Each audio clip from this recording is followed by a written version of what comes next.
John Magufuli waxa uu ahaa macallin waxa uu ka soo shaqeeyay dhinaca warshadaha 5 November 2015 ayaa loo dhaariyay jagada madaxweynenimo ee dalka Tanzania. Shaqadiisii koowaad waxa uu ka bilaabay inuu aad u dhimo lacagihii loogu talagalay xafladiisii xil wareejinta iyadoo lacag gaaraysay $100,000 loogu talagalay waxana uu gaarsiiyay ugu talagalay in lagu kharash gareeyo lacag dhan $7,000 oo kaliya. tan iyo markii xilka madaxweynenimo loo dhaariyay madaxweyne John Magufuli waxa uu bil gudaheed ku muujiyay in wixiisu aanay hadal oo kaliya ahayn balse hadalka uu la socdo ficil iyo waxqabad una ka dhabaynayo waxyaabihii uu ballan qaaday markii la doortay.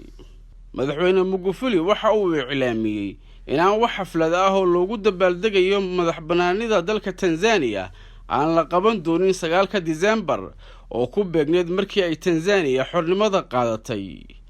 waxaana uu ceeb ku tilmaamay in lacago badan xaflado lagu kharash gareeyo iyadoo muwaadiniintu xilligaas ay la dhibaatoonayeen shuban baahsan oo dalkaas ka jiray. taas bedelkeeda maalintaas wuxuu u asteeyay maalin nadaafad qaran. lacagtii xafladaas loogu talagalayna waxa uu weeciyay arrimaha caafimaadka iyo ilaalinta fayadhowrka. isla maalintaas uu joojiyay in loo dabaaldego maalinta xorriyadda waddanka. wuxuu booqasho ku tagay isbitaalada dalka wuxuuna halkaas ku soo arkay xaalad adag, bukaanada cisbitaalada oo aan haysan daryeel fiican, cisbitaalka oo aan haysan sariiro ku filan. isla maalintaas wuxuu amray lacago fara badan oo loogu talagalay qabashada xafladaas in loo weeciyo oo loo isticmaalo dhinaca horumarinta adeegyada cisbitaalada. 2 maalin gudahood ayaa looga dhabeeyay amarkii madaxweyne Magufuli. arrintan waxa aad u soo dhaweeyay dadyow badan oo u dhaqdhaqaaqa horumarinta Afrika. madaxweyne John Magufuli ayaa dhacdo kale uu sameeyay waxa ay baal dahab ay ka gashay dhinaca qaaradda Afrika marka laga hadlayo madaxda soo martay. bishii Oktoobar 25 sanadii 2016 oo ku beegnayd maalintii uu dalka madaxweyne ka noqday waxa uu diiday in lacag lagu kharash gareeyo munaasabado iyo xaflado loo sameeyo maalinkaas. wuxuu taas bedelkeeda hay'adaha dawladda qaarkood amray inay tagaan goobaha fog ee baadiyaha ayna soo qiimeeyaan deegaanadaas xaaladda nololeed ee ka jirta dhinac kasta. shacabkana wuxuu ugu baaqay in maalintii la doortay ay ka shaqeeyeen kor u qaadida bilicda dalka. wuxuuna isagoo qashin ururinaya ka soo dhex muuqday shacab nadiifinayay laamiyada caasimadda dalka Tanzania. warbaahinta dunida ayaa arrintaas aad uga faalaatay waxayna la yaab ku noqotay dad badan oo madaxda Afrika waxyaabo kale ka aaminsanaa iyo in aanay samayn karin arrimahan oo kale. madaxweyne Magufuli ayaa warbaahintu weydiisay sababta uu arrimahaas u sameeyay. isagoo arrintaas ka hadlaya waxa uu yiri sidan: maanta oo kale ima aha maalin aan farxo oo aan xaflado dhigto, waayo waa maalintii la doortay. waa maalin aan u dhaartay 57 milyan ee shacabka Tanzania inaan u adeego oo xaaladda adag ee ay ku jiraan aan ka saaro. maanta oo kale waxa mar walba hor imanaya ballanqaadyadii aan shacabka hortooda ka sameeyay, waxyaabihii ii qabsoomay iyo kuwa ii dhiman. haddii aan si kale u hadlana waxaan aaminsanahay anigu in madaxda dictatorka iyo kuwa aan shacabkooda sidii la rabay ugu shaqayn oo aan kalsooni badan ka haysan ayaa xaflado lacag badan ku baxday dhigta. waxayna maalintaas bulshada u soo bandhigaan waxyaabo indhasarcaad aan ku tilmaami karo. aniga bulshada ayaa isoo dooratay oo kalsooni isiisay. damiirkayguna ima siinayo bulshadayda oo dhibaatooyin dhexda kaga jirta inaan hantidoodii ku xafladeeyo. waa arrin lagu farxo.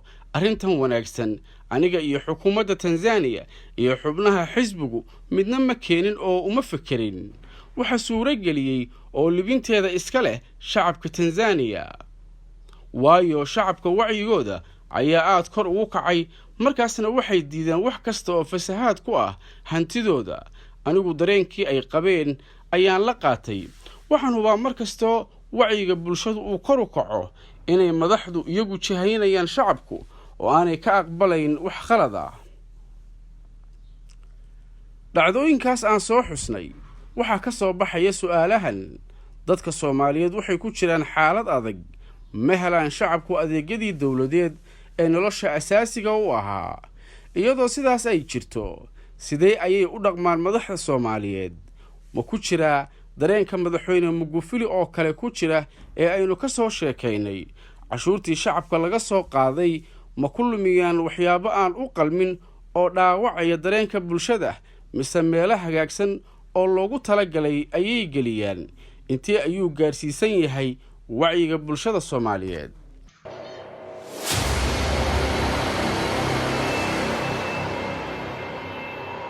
dalkeena Soomaaliya qaybo ka mid ah ayaa aad looga isticmaalaa dhaqamada xafladeynta. xafladahaas oo ammaan iyo taageero badan loogu muujiyo mas'uul qarash badan ku bixinaya xuska maalintii la doortay, halkii ay ahayd in shacabka soo hor fadhiistaan kulan isla xisaabtan suurtageliyaan oo diiradda lagu saarayo waxa ka fulay ballanqaadkiisii, waxa uu qalday iyo mustaqbalka dambe qorshihiisa. madaxdii soo martay dowladda Soomaaliya laga bilaabo Sheekh Shariif Sheekh Axmed ilaa hadda uu dalku madaxweyne ka yahay Maxamed Cabdullaahi Farmaajo, ma dhicin munaasabado gaar ah oo mas'uul walbaahi uu qabsaday xusidda maalintii loo doortay madaxweynaha, marka laga reebo mudane Xasan Sheekh Maxamuud oo hal mar qabsaday sanaduna ay ku beegneed 2015. Maxamed Cabdullaahi Farmaajo, madaxweynaha hadda xilka haya, ayaa 3 sano ee ugu dambeeyay kuna beegnaa 8 February oo ah markii loo doortay hoggaanka, ayaan wax munaasabada qaban, isagoo taa beddelkeedu ku saaciday dadka danyarta ah ee u baahan caafimaadka lacagihii ku bixi lahaa xafladda. waxaana jiray dad badan oo ka faa'iidaystay fursadahaasi maadaama aysan awoodin in ay dawooyin ku filan kaafin karana caafimaadkooda ay gataan. Somaliland ayaysan munaasabadahani shakhsiga ku eg ka dhicin marka laga reebo halka munaasabad ee ay si wada jir ah u xusaan shacabka iyo madaxda Somaliland, kuna beegan sanad walba 18 May oo ku beegan asaaska maamulka Somaliland. Puntland laga soo bilaabo xukuumaddii madaxweyne Faroole ilaa hadda oo uu hoggaanka u hayo madaxweyne Siciid Cabdullaahi Dani, waxay isku mid ka yihiin munaasabado ay ku baxaan qarashaad $100,000 Mareykanka ahi gaaraya. lacagahaasi ayaa ku baxa tigidhada iyo duulimaadka fanaaniin iyo taageerayaal qurba jooga, kuwaasi oo u soo kicitima ka qaybgalka munaasabadaha iyo xafladaha lagu xuso sanad guurada markii la doortay hoggaanka xukuumadda, waxaana lagu soo bandhigaa waxyaabo ay xukuumaddu sheeganayso inay qabatay. waxqabadyadaasi munaasabadahaasi lagu soo bandhigo ayaan ahayn badankood waxqabadkii saxda ahaa ee bulshadu ay u baahnayd. munaasabadii ugu dambeysay ee 8 bishan ay qabatay xukuumadda madaxweyne Dani ayaan wax badan ka duwaneyn kuwii kal hore la qaban jiray ee qarashaadka badan ay ku bixi jireen. xuska sanadkan ayaa ku soo beegmaya xilli burbur weyn uu ka soo gaaray wadooyinka halbowlaha ah ee Puntland, saameynna ku yeeshay noloshii shacabka iyo isku socodkii dadweynaha iyo ganacsiga.